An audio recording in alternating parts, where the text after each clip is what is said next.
हमारे देश के राष्ट्रपति के यहाँ से आपके घर पर एक पत्र आती है और इस पत्र को आपने जब खोलकर पढ़ा है उसमें लिखा है कि उनके सामने सेवा टहल करने के लिए आपकी खूबियाँ, आपकी काबिलियतों को और आपके सारे हुनर और आपकी सारी प्रतिभाओं को देखने के बाद राष्ट्रपति ने ऐसे काम पर आपको नियुक्त करने के लिए तय किया है जो हमेशा आप उनकी निगरानी में रहेंगे, उनकी आंखों के सामने रहेंगे।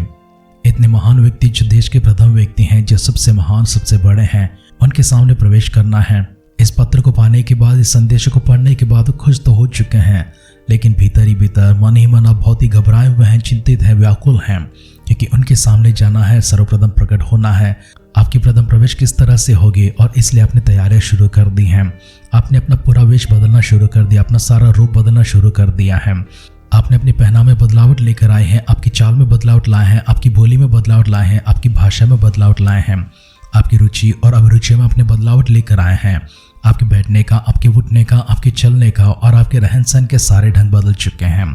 इनके साथ साथ आपके खाने पीने के तौर तरीके भी बदल चुके हैं। जो आप पहले भोजन के लिए कहीं पर भी बैठ जाते थे, नीचे फर्श पर भी बैठ जाते थे, लेकिन आप मेज पर बैठना सीख गए हैं। अपने हाथ और अपनी उंगलियों के उपयोग करते हुए आप जिस तरह खाया करते थे, अभी उसे बदलकर आप चम्मच और कांटे से खाना शुरू कर दिया है। आपका सब कुछ में बदलाव आ चुका है। आपको देखने वाले व्यक्ति सोच में पड़ गए हैं, अचंभित हो गए हैं, ये क्या हो चुका है, इतना क्यों बदल चुके हैं। ऊपर से लेकर नीचे तक, भीतर से लेकर बाहर तक सब में परिवर्तन है। कारण क्या है? उन्हें कारण पता चला है कि आपको न्योता मिली है और न्योता कहीं और से नहीं है, वो राष्ट्रपति के यहाँ से मिली है। हमारे देश के सबसे बड़े व्यक्ति के यहाँ से आपको न्योता मिली है और आपको नौकरी पर रखने का उन्होंने निर्णय किया है। इस बात को सुनने वालों में ऐसी कोई परिवर्तन तो नजर नहीं आई है, लेकिन आपके भीतर जो आप काम करने जा रहे हैं, आपके भीतर और बाहर पूरी तरह से परिवर्तन हो चुका है।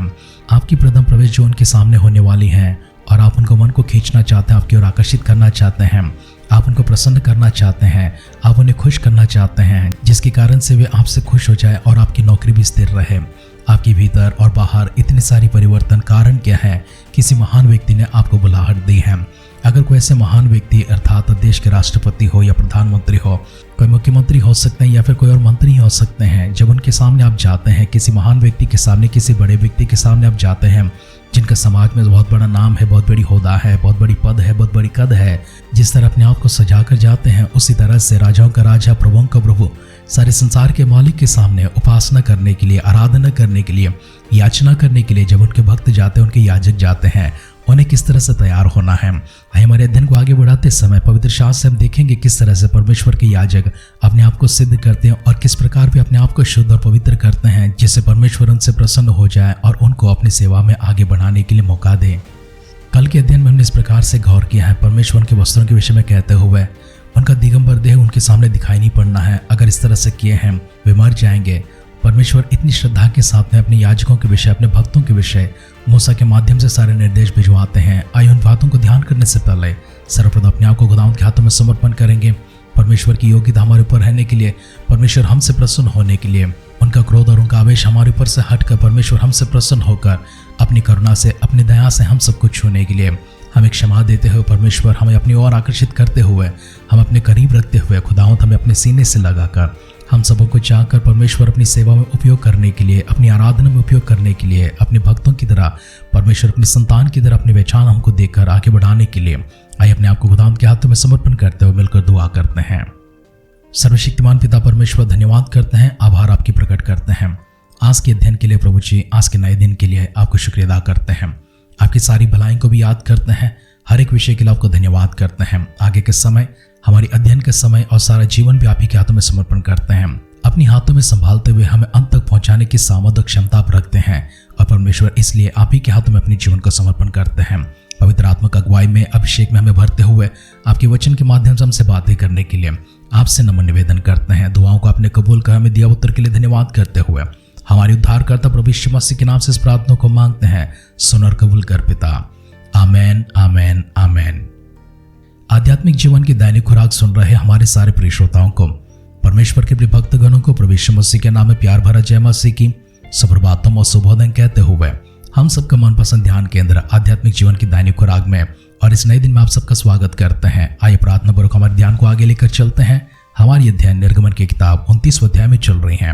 आज इसके पहला वचन से लेकर पढ़ते हुए हमारे ध्यान को आगे ले चलते हैं। और उन्हें पवित्र करने को जो काम तुझे उनसे करना है कि वे मेरे लिए याजक का काम करे, वो ये है एक निर्दोष बछड़ा और 2 निर्दोष मेढ़े लेना और अखमीरी रोटी और तेल से सने हुए मैदे के अखमीरी फुलके और तेल से चुपड़ी हुई अखमीरी पापड़ियां भी लेना।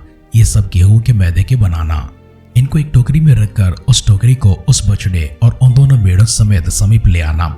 फिर हारून और उसके पुत्रों को मिलाप वाले तंबू के द्वार के समीप ले आकर जल से नहलाना। तब उन वस्त्रों को लेकर हारून को अंगरखा और एपोद का बागा पहनाना और एपोद और चपरास बांधना और एपोद का काढ़ा हुआ पटका भी बांधना और उसके सिर पर पगड़ी को रखना और पगड़ी पर पवित्र मुकुट को रखना। तब अभिषेक का तेल ले उसके सिर पर डालकर उसका अभिषेक करना। फिर उसके पुत्रों को समीप ले आकर उनको अंगरखा पहनाना और उसके अर्थात हारून और उसके पुत्रों के कमर बांधना और उनके सिर पर टोपियां रखना, जिससे याजक के पद पर सदा उनका हक बना रहे। इसी प्रकार हारून और उसके पुत्रों का संस्कार करना और बछड़े को मिलाप वाले तंबू के सामने समीप ले आना और हारून और उसके पुत्र बछड़े के सिर पर अपने अपने हाथ रखे। तब उस बछड़े को यहोवा के समूह मिलाप वाले तंबू के द्वार पर बलिदान करना और बछड़े के लोहों में से कुछ लेकर अपनी उंगली से वेदी के सींगों पर लगाना और शेष सब लोहों को वेदी के पाए पर उंडेल देना। और जिस चर्बी से आंतड़ियां ढपी रहती हैं और जो झिल्ली कलेजे के ऊपर होती हैं उनको और दोनों गुर्दों को उनके ऊपर की चर्बी समेत लेकर सबको वेदी पर जलाना और बछड़े का मांस और खाल और गोबर छावनी से बाहर आग में जला देना, क्योंकि ये पाप बलि होगा। फिर एक मेढ़ा लेना और हारून और उसके पुत्र उसके सिर पर अपने अपने हाथ रखे। तब उस मेढ़े को बलि करना और उसका लहू लेकर वेदी पर चारों ओर छिड़कना और उस मेढ़े को टुकड़े टुकड़े काटना और उसकी आंतड़ियों और पैरों को धोकर उसकी टुकड़ों और सिरों के ऊपर रखना। तब उस पूरे मेढ़े को वेदी पर जलाना। वह तो यहोवा के लिए होम बलि होगा, वह सुखदायक सुगंध और यहोवा के लिए हवन होगा। फिर दूसरे मेढ़े को लेना और हारून और उसके पुत्र उसके सिर पर अपने अपने हाथ रखे।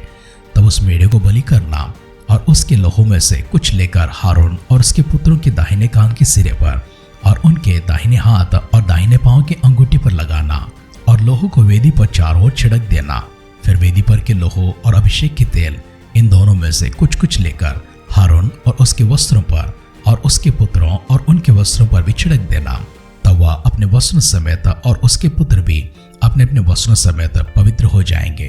तब मेढ़े को संस्कार वाला जानकर उसमें से चर्बी और मोटी पूंछ को और जिस चर्बी से आंतड़ियां ढपी रहती हैं उसको और कलेजे भर की झिल्ली को और चर्बी समेत दोनों गुर्दों को और दोनों फुटों को लेना और अखमीरी रोटी की टोकरी जो यहोवा के आगे धरी होगी उसमें से भी एक रोटी और तेल से सने हुए मैदा का एक फुलका और एक पापड़ी लेकर इन सबको हारून और उसके पुत्रों के हाथों में रखकर हिलाए जाने की भेंट ठहरा के यहोवा के आगे हिलाए जाए।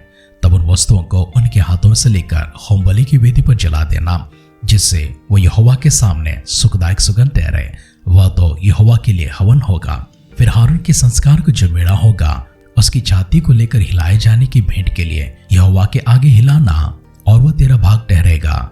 और हारून और उसके पुत्र के संस्कार का जो मेढ़ा होगा उसमें से हिलाए जाने की भेंट वाली छाती जो हिलाई जाएगी और उठाए जाने का भेंट वाला फुट्टा जो उठाया जाएगा, इन दोनों को पवित्र ठहराना।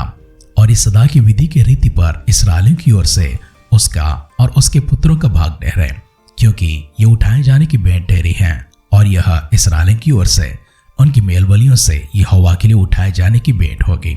और हारून के जो पवित्र वस्त्र होंगे उसके बाद उसके बेटे पोते आदि को मिलते रहें, जिसी को उन्हीं को पहने हुए उनका अभिषेक और संस्कार किया जाए। उसके पुत्रों को जो उसके स्थान पर याजक होगा, वह जो पवित्र स्थान में सेवा टहल करने को मिलाप वाले तंबू में पहले आए, तब उन वस्त्रों को 7 दिन तक पहने रहें। फिर याजक के संस्कार का जो मेढ़ा होगा उससे लेकर उसका मांस किसी पवित्र स्थान में पकाना। तब हारून अपने पुत्रों समेत उस मेढ़े का मांस और टोकरी की रोटी दोनों को मिलाप वाले तंबू के द्वार पर खाए। और जिन पदार्थों से उनका संस्कार और उन्हें पवित्र करने के लिए प्रायश्चित किया जाएगा उनको तो वे खाएं, परंतु पराये कुल का कोई उन्हें ना खाने पाए, क्योंकि वे पवित्र होंगे। और यदि संस्कार वाले मांस व रोटी में से कुछ बिहान तक बचा रहे तो उस बचे हुए को आग में जलाना, वह खाया ना जाए, क्योंकि वह पवित्र होगा। और मैंने तुझे जो आज्ञा दी हैं उन सबों के अनुसार तो हारून और उसके पुत्रों से करना और 7 दिन तक उसका संस्कार करते रहना, अर्थात पाप बलि का एक बछड़ा प्रायश्चित के लिए प्रतिदिन चढ़ाना और वेदी को भी प्रायश्चित करने के लिए समय शुद्ध करना और उसे पवित्र करने के लिए उसका अभिषेक करना।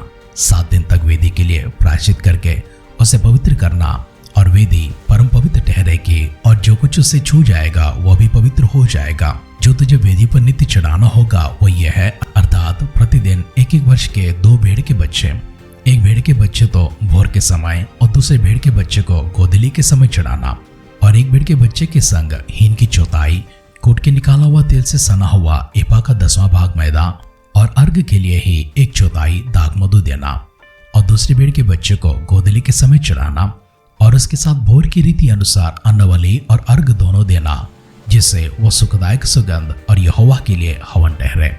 तुम्हारी पीढ़ी पीढ़ी में यहोवा के आगे मिलाप वाले तंबू के द्वार पर नित्य ऐसा ही होम बलि हुआ करे। यह वह स्थान है जिसमें मैं तुम लोगों से इसलिए मिला करूंगा कि तुझसे बातें करूं, और मैं इस्राएलियों से वही मिला करूंगा, और वह तंबू मेरे तेज से पवित्र किया जाएगा, और मैं मिलाप वाले तंबू और वेदी को पवित्र करूंगा, और हारून और उसके पुत्रों को भी पवित्र करूंगा कि वे मेरे लिए याजक का काम करें, और मैं इस्राएलियों के मध्य निवास करूंगा और उनका परमेश्वर ठहरूंगा। तब वे जान लेंगे कि मैं यहोवा उनका परमेश्वर हूँ, जो उनको मिस्र देश में से इसलिए निकाल ले आया कि उनके मध्य निवास करो। मैं ही उनका परमेश्वर यहोवा हूँ। परमेश्वर के सामने प्रकट होने की विधि को और परमेश्वर के सामने अपने आप को शुद्ध करने की विधि को परमेश्वर किस तरह से मूसा के माध्यम से हारून और उनके संतान के लिए जो याजक ठहराए जाएंगे उनके विषय में परमेश्वर ने जो कोई भी निर्देश दिया है, उन सब का कारण यह है कि परमेश्वर चाहते हैं मिलाप वाले तंबू में प्रवेश करें और वहीं पर हमेशा उनके साथ मुलाकात किया करें। क्यों मुलाकात करना चाहते हैं, क्यों वहां पर आना चाहते हैं? क्योंकि परमेश्वर उनसे बातें करना चाहते हैं। परमेश्वर उनसे जब बातें करना चाहते हैं, खुदावन चाहते हैं कि सबसे पहले उनकी प्रजा उनके सामने पवित्र हो जाए। उनके भीतर की अपवित्रता उन्हीं को भस्म कर देगी, उन्हीं को नाश कर देगी, और ये परमेश्वर के सामने आने से भी डरते रहेंगे। इसलिए परमेश्वर चाहते हैं कि उनकी प्रजा जिस तरह से परमेश्वर पवित्र है उसी प्रकार से वे भी पवित्र हो जाए। आरंभ के शब्दों में परिचय में इस तरह से कहा गया है, जब एक देश का राष्ट्रपति उनके सामने प्रकट होने के लिए कोई मनुष्य अपने आप को सिद्ध करके जाता है, राजाओं के राजा, प्रभुओं का भी प्रभु और पवित्र अति पवित्र परमेश्वर के सामने किस तरह से पवित्र होकर सजदर कर जाना चाहिए, किस तरह अपने आप को धर्म में जीवन के साथ परमेश्वर के सामने प्रकट करना है, किस प्रकार से एक सच्ची और खुले मन के, निर्मल मन के, निर्मल विवेक की एक जीवन के साथ परमेश्वर के सामने प्रकट होना है। इन बातों को हमने गौर किया है। खुदावन चाहते हैं कि आप और मैं भी उनके सामने जो प्रकट होते हैं हम भी पवित्र हो जाए, हम भी सिद्ध हो जाए, हम भी शुद्ध हो जाए, हम भी तैयार हो जाए। वो परमेश्वर हमसे प्रसन्न होकर हमें स्वीकार करने योग्य हमारे शरीर की सारी अंगों को उनके लिए जीवित और भावता एक बलियाग के रूप में हम समर्पित कर पाए। आइए दुआ करते हैं। आपके पुत्र को इस संसार में हमारे खातिर आपने इसलिए भेजा है ताकि हमारे पापों को क्षमा करें और हमें परमेश्वर शुद्ध करते हुए, हमें हमारी अधर्म के कामों से आजाद करते हुए, स्वतंत्र करते हुए, पाप वाले जीवन से प्रभु हमें दूर करते हुए पवित्र और शुद्ध एक जीवन आप हमें प्रदान करना चाहते हैं। अनंत जीवन आप हमें देना चाहते हैं। परमेश्वर धन्यवाद करते हैं आपकी महान इस प्रेम के लिए, आपकी अनुग्रह के लिए, जो खुदावंद आपने प्रभु हमें फिर से एक बार याद किया है। अपने पुत्र को न केवल इस संसार में 2000 वर्ष पूर्व आपने भेजा है, वरन आज भी हम स्मरण करते हैं, अपनी आत्मा का अगुवाई में चलाते हैं, हमसे बातें करते हैं। धन्यवाद करते एक और बार हमें शुद्ध करते हुए अपनी ओर आकर्षित कर परमेश्वर अपने राज्य में शामिल करने के लिए दुआ करते हैं। अगर आपके पुत्र के आगमन में देरी होगी, कल सुबह फिर से एक बार मिलकर हम सब स्तुति और आराधना के समय परमेश्वर आपके सारे भी प्रकट होने का समय प्रदान करने के लिए दुआ करते हैं। अगर ऐसा ना हो तो आपके पुत्र के आगमन हम सबको शामिल करने के लिए दुआ करते हुए, प्रार्थना सुनकर देवोत्तरों के लिए धन्यवाद करते हुए हमारे उद्धारकर्ता प्रभु यीशु मसीह के नाम से इस प्रार्थना को मांगते हैं। सुन और कबूल कर पिता। आमेन, आमेन, आमेन। ईश्वरीय स्थान से परमेश्वर अपने निवास स्थान को हटाते हुए मानवीय स्थान में आना चाहते हैं, और मानवीय स्थान में परमेश्वर अपने आसन को जब बनाना चाहते हैं, अपने निवास स्थान को बनाना चाहते हैं, उस परमेश्वर की इस धरती के ऊपर कोई अच्छी जगह नहीं मिली है। उन्होंने चाहा कि आपका हृदय, आपका देह ही उस परमेश्वर का निवास स्थान बने और उनका आसन बन जाए। इसलिए वो खुदा आपके हृदय के द्वार पर खड़े होकर दस्तक देते हैं। यदि आप द्वार खोलेंगे, परमेश्वर अपनी आसन को लेकर आएंगे, आपके भीतर निवास करेंगे, आपके भीतर विराजमान होकर आपसे प्रसन्न होते हुए आपको सुखदायक, आरामदायक, आनंददायक एक आशीषमान अनंत जीवन आपको प्रदान करना चाहते हैं। खुदावंत के दस्तक को सुनिए, द्वार खोलिए, उन्हें स्वीकारिए, स्वर्ग की महिमा को प्राप्त करें। हमारी इस दुआ कामना के साथ आज के ध्यान पर समाप्त करते हैं। आप सुनते रहिए, सुनाते रहिए आध्यात्मिक जीवन की दैनिक खुराक। कल फिर मिलेंगे। अपना ख्याल रखिए, अपनों का ख्याल रखिए, दूसरों का भी ख्याल रखिए। God bless you.